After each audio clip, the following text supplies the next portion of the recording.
जय हिंद दोस्तों, आप सभी का स्वागत है मानवी मैथ सेंटर पर। तो दोस्तों आज हम देखेंगे प्रश्नावली 1.2 का उदाहरण 5, जो कि आप लोग देखकर घबरा रहे होंगे कि ये क्वेश्चन कैसे बनेगा। आप लोगों को घबराना नहीं है। आज हम आपको बतलाएंगे बहुत ही शॉर्ट तरीके से इस क्वेश्चन को बनाना, और आप लोग आज सीख कर जाइएगा, इसके बाद आपको गलती नहीं होगा। तो चलिए दोस्तों क्वेश्चन पढ़ते हैं और क्वेश्चन को समझिएगा कि क्वेश्चन क्या है। क्वेश्चन आपके सामने है। बोला है उदाहरण 5 है कि संख्याओं 4 की पावर n पर विचार कीजिए जहां n एक प्राकृतिक संख्या है। जांच कीजिए कि क्या n का ऐसा कोई मान है जिसके लिए 4 के पावर n अंक शून्य यानी 0 पर समाप्त होती है। दोस्तों अगर आपको पता होगा कि 0 पर कोई अंक तभी समाप्त होता है जब हम 5 के साथ 2 का गुना करेंगे। जैसे कि ये हमारा 10 हो रहा है, तो 10 में देखिए कहाँ पर लास्ट में इकाई अंक पर क्या है, 0 है।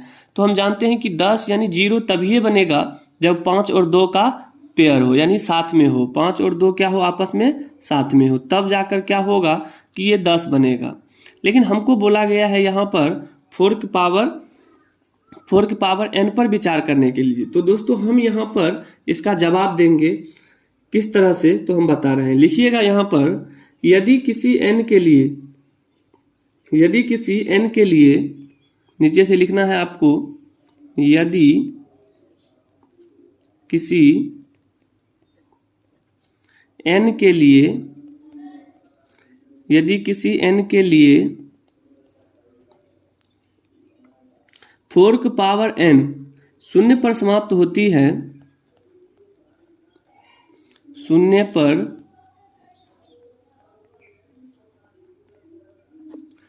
पर समाप्त होती है, तो वह संख्या जो है, समझिएगा दोस्तों, तो वह संख्या जो है क्या होना चाहिए, 5 से विभाजित होना चाहिए। तो वह संख्या 5 से विभाजित होगी। क्या सही बात है या गलत है? विभाजित क्या होगा, विभाजित होगी। देखिए जैसे कि हम यहाँ पर 5 और 2 लिए हैं, तो हमको यहाँ पर 10 मिला। तो क्या 10 5 से कटता है या नहीं, विभाजित है या नहीं? तो 10 हमारा क्या है, 5 से विभाजित है। तो इसीलिए हम लिखे हैं कि यदि किसी n के लिए, कोई भी n हो, 4 की पावर n पर समाप्त अगर होती है तो वह संख्या 5 से विभाजित होगी। तो इसीलिए हम नीचे से क्या कहेंगे, इसीलिए 4 के पावर n में अभाज्य गुणनखंड, 4 के पावर n में जो अभाज्य गुणनखंड होता है दोस्तों, अभाज्य गुणनखंड, बहुत अच्छा क्वेश्चन है, समझिएगा गौर से। 4 के पावर n में जो अभाज्य गुणनखंड है, अभाज्य गुणनखंड 5 आना चाहिए, 5 आना चाहिए, ठीक है, 5 आना चाहिए। कैसे? जैसे कि अगर मान लीजिए 10 का आप अगर गुणनखंड तोड़ते हैं तो उसमें 5 तो आएगा। 5 वही हम बोले हैं कि 4 के पावर n में अभाज्य गुणनखंड 5 आना चाहिए, लेकिन ये संभव नहीं है। क्या होगा दोस्तों, लेकिन ये क्या है कि संभव नहीं है। अब कैसे नहीं है वो भी हम आपको समझा रहे हैं। जैसे कि हमने आपको यहाँ पर लिखा था 4 की पावर n, तो आप यहाँ पर इसको हम क्या लिख सकते हैं, 2 का पावर 2n लिख सकते हैं। तो 2 का पावर 2n का मतलब ये हुआ कि अगर n का मान 1 लेंगे तो 2 का पावर 2 होगा, तो 2 का पावर 2 मतलब 2 बार। उसी तरह से अगर 3 लेंगे तो 2 3 बार, 3 दूनी 6 बार, नहीं। तो इसी तरह से यहाँ पर 2 गुना 2 गुना 2 गुना 2, इसी तरह से डॉट डॉट आएगा। लेकिन इसमें क्या 5 आएगा? तो 5 हमारा इसमें नहीं आएगा।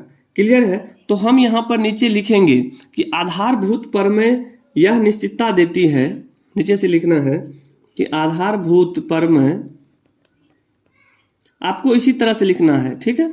आधारभूत प्रमेय यह निश्चितता देती है, यह निश्चितता देती है कि गुणनखंड की गुणनखंड जो है कि गुणनखंड अद्वितीय होंगे। गुणनखंड क्या होंगे दोस्तों? अद्वितीय होंगे। क्लियर है? आधारभूत प्रमेय यह निश्चितता देती है कि गुणनखंड क्या होगा? अद्वितीय होगा। ठीक है, तो नीचे से लिखेंगे इसीलिए 4 के पावर n में 2 के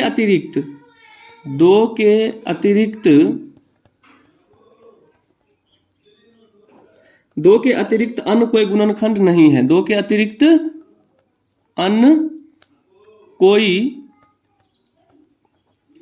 गुणनखंड जो है, गुणनखंड क्या है? नहीं है। ठीक है, गुणनखंड नहीं है। ठीक है, तो इसीलिए यहां से हमारा जो आंसर हो जाएगा, लिखेंगे नीचे से इसीलिए n का ऐसा कोई मान नहीं है। n का ऐसा कोई मान नहीं है। n का ऐसा कोई मान नहीं है जिसके लिए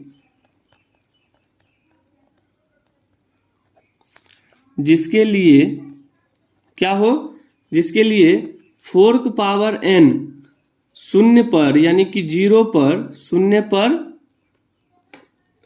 पर समाप्त होगी। बहुत छोटा क्वेश्चन है, आप लोगों को समझ में आना चाहिए। ठीक है, ये हमारा क्या हो गया? आंसर हो गया।